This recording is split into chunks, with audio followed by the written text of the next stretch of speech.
اور اسلام آباد میں اس وقت مفتی محمود کانفرنس جاری ہے۔ وزیر اعظم شہباز شریف موجود ہیں جو کہ خطاب کرنے جا رہے ہیں۔ اس سے پہلے مولانا فضل الرحمان یہاں پر خطاب کر رہے تھے۔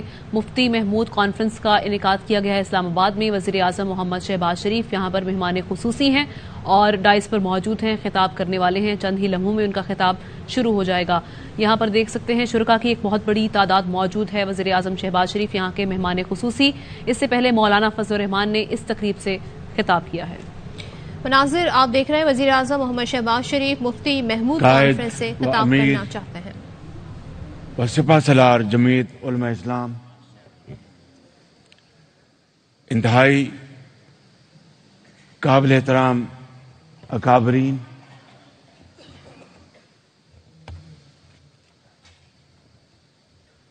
انتہائی قابل احترام علماء کرام، ممبران سینٹ و قومی اسمبلی، دانشور حضرات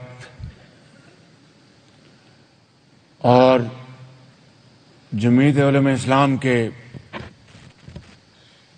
بہت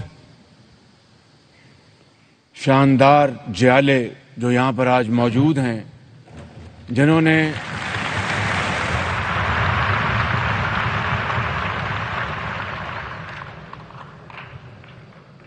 نے اپنے پرجوش تالی اور نعروں سے نہ جانے کتنے محلات کو، ان کی بنیادوں کو ہلا کے رکھ دیا ہے۔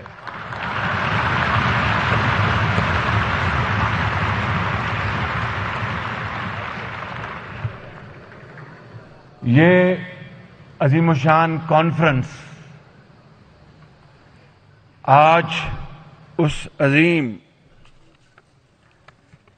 محقق، عظیم عالم دین اور عظیم رہبر کی شان میں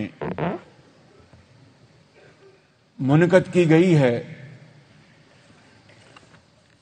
جن کے بارے میں ایک ذاتی واقعہ میں خود حضرت کی خدمت میں کئی مرتبہ عرض کر چکا۔ کئی سالوں میں میں نے کم سے کم 2-4 مرتبہ ان کو بتایا ہوگا کہ میں اس زمانے میں ابھی گورنمنٹ کالج میں 15ویں کلاس میں پڑھ رہا تھا، تو ایک دن میں لاہور کے پرانے ہوائی اڈے سے میں آ رہا تھا شہر کی طرف، تو میرے ساتھ ایک صحافی تھے، وہ اللہ تعالیٰ کو پیارے ہو گئے، وہ حضرت مفتی محمود صاحب کے بہت دیوانے تھے، بہت چاہنے والے تھے۔ میں نے اکثر یہ کہا ہے اور آج پھر یہ صدق کے دل سے کہنا چاہتا ہوں کہ میں علماء کرام کی جوتیوں میں بیٹھنے والا شخص ہوں۔ میں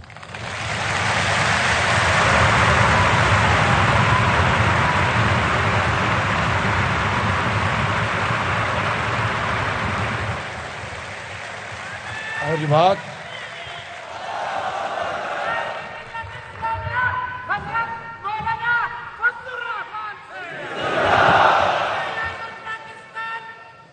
اور میں نے یہ بتایا حضرت کو کہ ان کے عظیم والد گرامی، وہ سامنے سے مجھے آج بھی یاد ہے رنگ، تو گاڑی کا رنگ وہ ایک نیلے رنگ کی گاڑی تھی، اور گاڑی کی ڈرائیور کے ساتھ حضرت مولانا مفتی محمود تشریف فرما تھے۔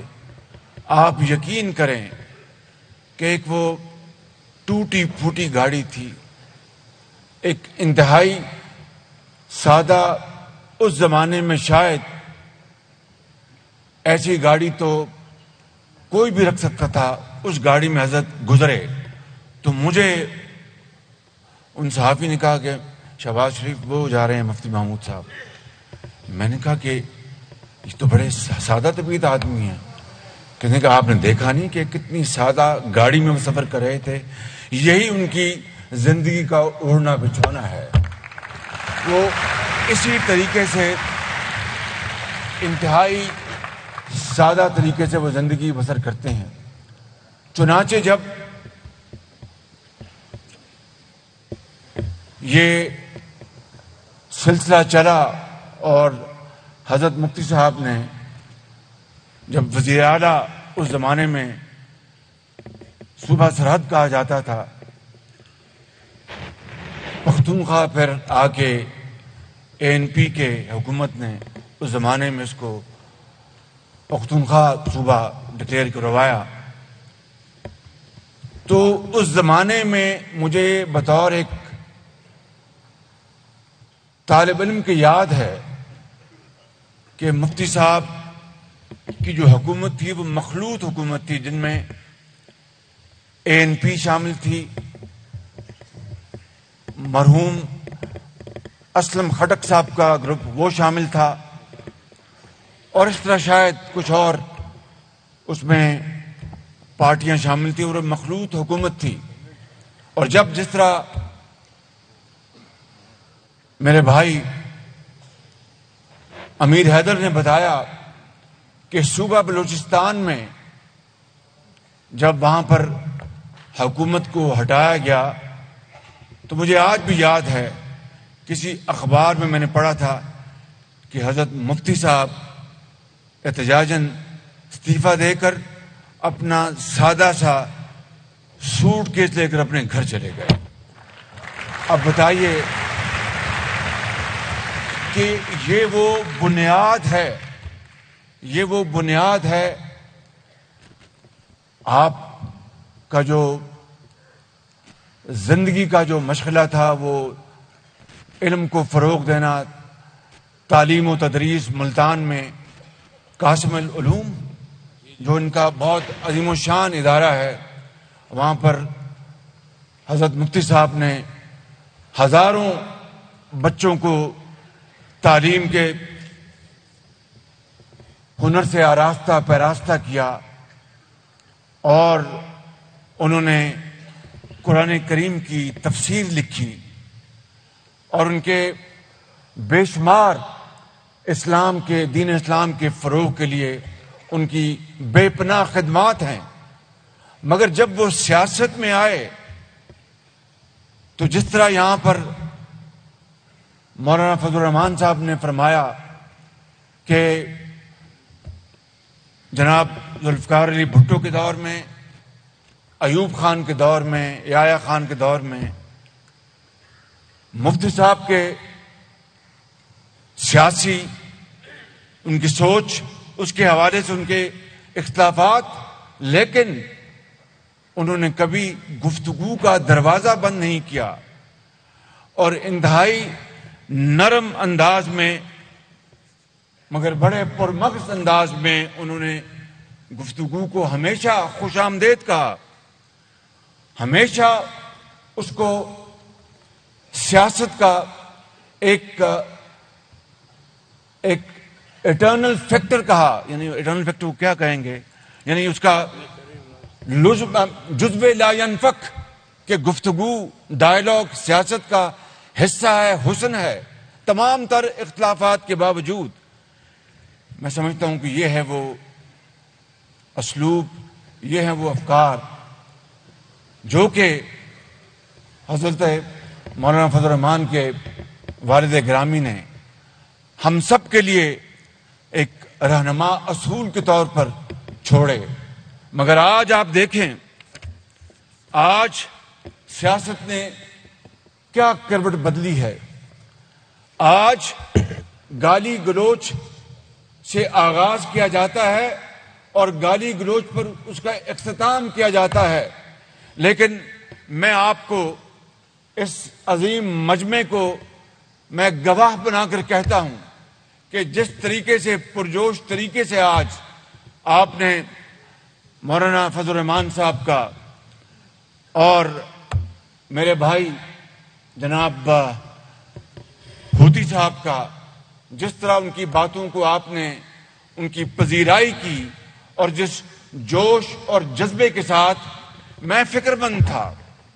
اس ہال میں آنے سے پہلے میں کئی مہینوں سے فکر مند تھا کہ یہ اس معاشرے میں جو زہر گھول دیا گیا ہے، اس معاشرے کو جس طرح تقسیم در تقسیم کر دیا گیا ہے، جس طرح اس معاشرے کے اندر ایک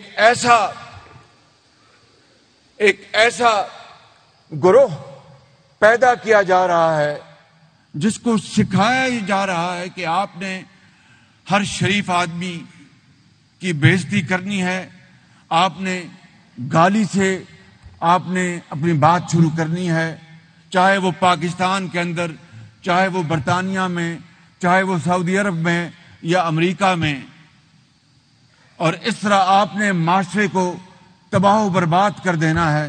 لیکن میں آج بلا خوف تردید کہہ سکتا ہوں کہ یہ پرشکو ہجوم دیکھ کر میں یہ بات، میرا دل گواہی دیتا ہے کہ آپ اس راستے کو بند کریں گے اور ایسے نظام کو آپ دفن کریں گے انشاءاللہ.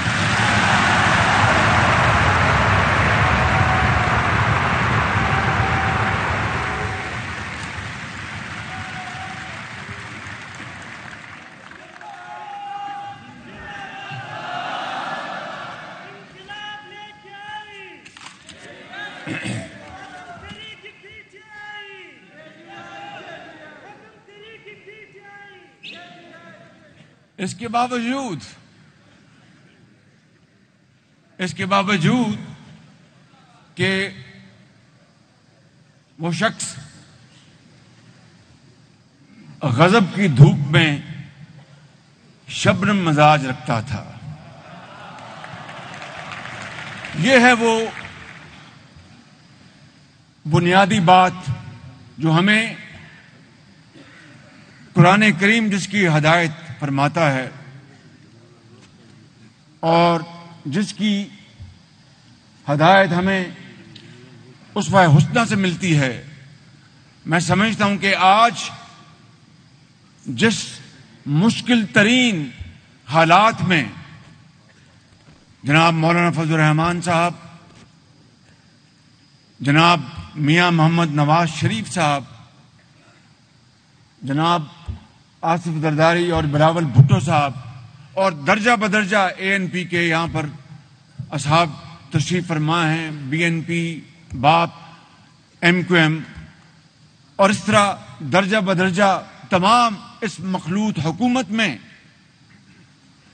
ہم نے جس سوچ کے ساتھ اور جس عزم کے ساتھ ہم نے یہ اقتدار سنبھالا، یہ پھولوں کی سیج نہیں، یہ ایک کانٹوں بھرا سفر ہے اور ہمیں اس کا علم تھا.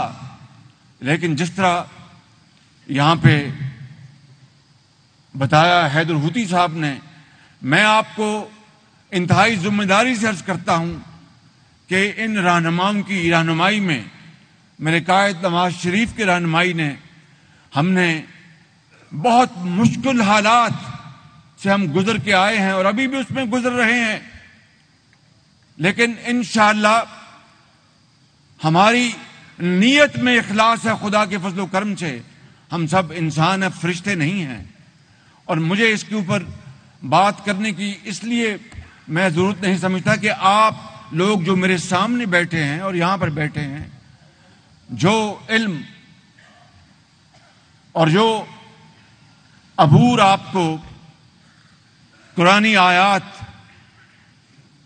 اور سنت نبی پر ہے، میں تو ایک طفل مکتب ہوں بالکل.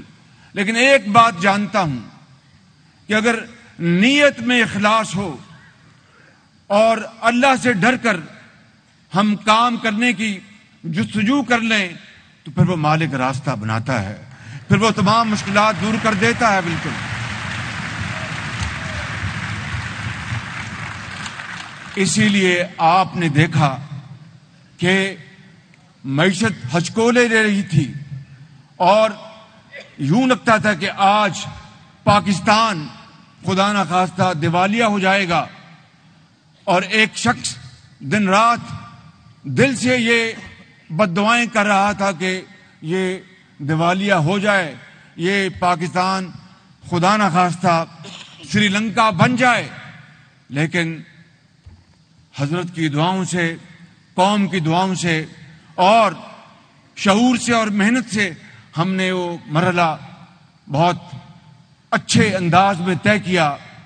اور اس کے بعد آپ نے دیکھا کہ ہم نے معیشت کو آگے بڑھانے کے لیے آہستہ آہستہ اقدامات شروع کیے. بڑی لوگوں کو تکلیف پہنچی ہے، اس میں کوئی شک نہیں. اور مجھ جیسا شخص، ایک حقیر شخص جس نے 10 سال پنجاب میں بطور ایک خادم کے خدمت کی ہو، ادویات مفت دی ہوں، کتابیں مفت دی ہوں، لیپ ٹاپ مفت دیے ہوں اور ہسپتالوں میں علاج مفت وہاں پر عام آدمی کا جاری کیا ہو اور کڈنی اور لیور سینٹر بنایا ہو دنیا کا ایک شاندار ترین اربوں روپے کی سرمایہ کاری کے ساتھ، جہاں پر بیوہ اور یتیم آ کر اپنے گردوں کا اور جگر کا علاج فری کرائیں، جہاں پر ملک کے اندر الحمدللہ پبلک ٹرانسپورٹ جاری کی ہو. کیا وہ شخص جن کو اس مخلوط حکومت کے قائدین نے اپنی کرم فرمائی سے اور اللہ کی مہربانی سے مجھے اپنا وزیر اعظم چنا، میں اس حقیر خدمات کے بعد عوام کے اوپر مہنگائی کا بوجھ لا دوں گا؟ یہ کیسے ممکن ہے؟ لیکن پچھلی حکومت نے جو بددیانتی اور بدنیتی کے ساتھ جو خرابیاں کی اور جو معاہدہ کیا، اس کی دھجیاں اڑائیں، ہمیں وہ بے بوجھ لینا پڑا. اور ہمیں پھر بہت ہی مشکلات کے بعد IMF سے معاہدہ ہم نے کیا. لیکن یقین کریں جب 15 دن گزرتے ہیں، کیونکہ تیل اور اس کی پیٹرول کی قیمت ہر 15 دن تبدیل ہوتی ہے، تو 15 دن جب ہونے لگتے ہیں تو کم سے کم 2 راتیں مجھے نیند نہیں آتی کہ اگر ڈالر بڑھ گیا باہر اور تیل کی قیمتیں اور بڑھ گئیں، جو عالمی جو کشیدگی ہے، جو عالمی مہنگائی کا یہ دور ہے، تو پھر کیا بنے گا؟ لیکن اللہ تعالیٰ کا کرم ہے، یہ پچھلی مرتبہ بھی حضرت نے کوئی دعا کی اور پھونک ماری اور اسحاق ڈار صاحب تشریف لے آئے.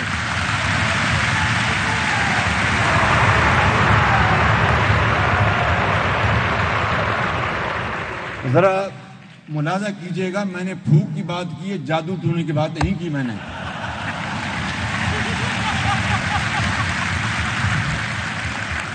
اور پھونک مارنا قرآن کریم کی تلاوت کرنے کے بعد تو بہت ہی ثواب کا کام ہے.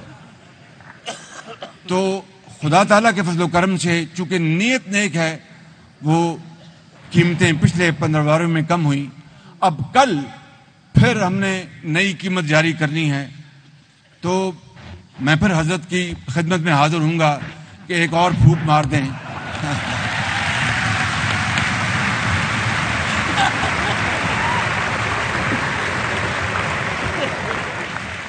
ویسے اگر حضرت ایک خاص طرف اپنا چہرہ مبارک کر کے رخ کر کے پھونک مار دیں تو معاملہ سارا حل ہو جائے گا. بالکل.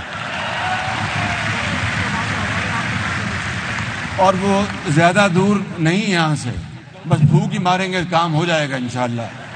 پاکستان کے 22 کروڑ عوام مشکلات سے نکل آئیں گے. میرا یہ ایمان ہے اس مالک نے یہ ملک، عظیم ملک پاکستان، یہ مارز وجود میں آیا غریب رہنے کے لیے نہیں اور کشکول لے جانے کے لیے نہیں، خودداری اور عزت کے ساتھ رہنے کے لیے اور ترقی کرنے کے لیے، خوشحالی کا انقلاب لانے کے لیے.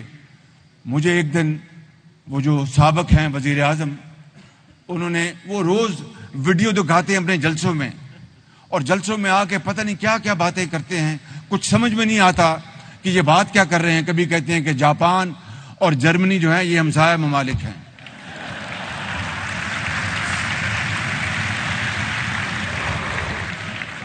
اور کبھی کہتے ہیں اور کبھی کہتے ہیں نہیں اور کبھی نہیں اور کبھی نہ بھائی نہیں، اور کبھی کہتے ہیں کہ مجھے پورا اختیار ہے میں فیصلے سب میں خود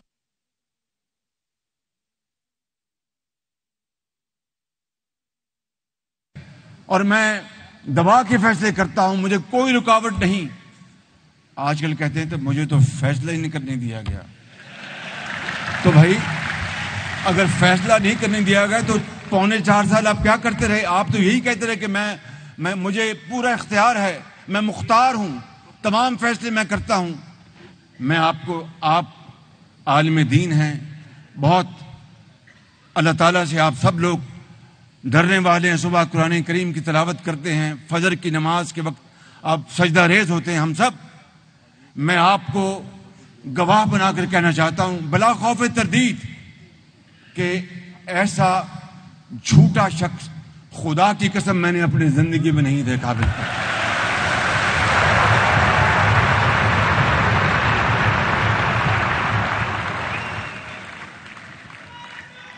ہم سب انسان ہیں، غلطی کے پتلے ہیں، اللہ سے ہر وقت اپنے گناہوں کی معافی مانگتے ہیں، لیکن صبح سے لے کے رات تک، سر سے لے کے پاؤں تک جھوٹ بولنا، دروغ گوئی کرنا، الزامات لگانا، میں وہ بات علیحدہ کروں گا۔ اور دن رات قوم کے خلاف، ملک کے خلاف، اداروں کے خلاف سازش کرنا، اس سے بڑا فراڈیا دنیا میں پیدا نہیں ہوا۔ بالکل میں آپ کو بتانا چاہتا ہوں۔ اس لیے میں آج سمجھتا ہوں کہ ختاماً یہ بات عرض کرنا چاہتا ہوں کہ حضرت مولانا مرحوم مغفور حضرت مولانا مفتی محمود صاحب کی ان کی جو زندگی ہے، جس میں اختلاف کے باوجود نرم رویہ، اچھی گفتار اور ڈائیلاگ اور مکالمے کو انہوں نے ہمیشہ اس کو خوش آمدید کہا۔ آج یہ وقت کی اہم ترین ضرورت ہے، اور سادگی اور پرہیزگاری اور امانت کے وہ ایک مجسمہ تھے۔ میں سمجھتا ہوں کہ اگر ہم اس حوالے سے اگر ہم ان کی جو بتائی ہوئی ان کی جو تعلیمات ہیں ان کے اوپر غور و فکر کریں اور اس کے اوپر عمل پیرا ہوں، تو یہ ملک پاکستان انشاءاللہ ایک عظیم ملک بنے گا۔ اللہ تعالیٰ سے ہم سب دست بدعا ہیں کہ وہ اللہ تعالیٰ اس پاکستان کو عظیم بنائے، اس کو ایک صحیح معنوں میں اسلامی رفاہی مملکت بنائے۔ پاکستان زندہ باد۔